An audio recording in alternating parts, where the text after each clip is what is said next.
Lakers kontra sa Pelicans, agawan sa 7th seed. Set na nga ang first play-in match bukas sa Western Conference kung saan nga ay maghaharap ang number 7 at number 8 seed. Tinalo nga ng Lakers ang Pelicans sa finale ng regular season kaya bagsak na sa 7th seed ang Pelicans at nagawa naman ng Lakers sa makapasok sa 8th seed. Ibang-iba nga ang laruan ng Lakers, kita ang pagiging aggressive ng players, mapa-opensa man o depensa. Salamat na nga rin sa magandang nilaro nila LeBron at AD na pinangunahan nga talaga ang kanilang kuponan sa panalo. At magandang boost nga yun mga idol para mas maging confident pa ang Lakers sa muling pagharap nga nila ng Pelicans.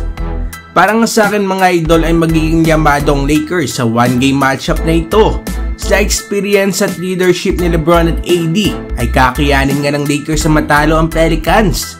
Pero kailangan nga ng Lakers na maglaro ng maganda ang supporting cast tulad nga nila Austin Reeves at Rui Hachimura.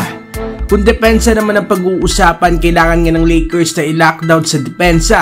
Ito nga si CJ McCollum dahil mainit nga ang guard nila sa mga nakaraang games.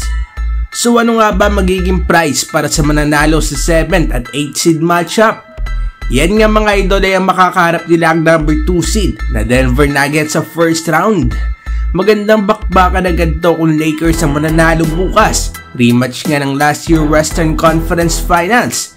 Malamang kasi nagigilitong sina LeBron at AD at angkas nga ng Lakers na makabawi kila Nikola Jokic sa pag-sweep nga sa kanila last playoffs. Kaya tiyak nga na mas magiging exciting kung Denver Nuggets at Lakers ang magtatapat nga dito sa first round.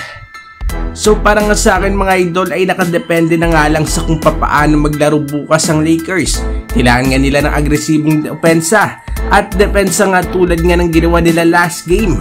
Perfect game for LeBron at AD at solid output naman ng bench.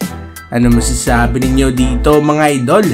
Sino sa tingin nyo sa Pelicans at Lakers ang mananalo bukas?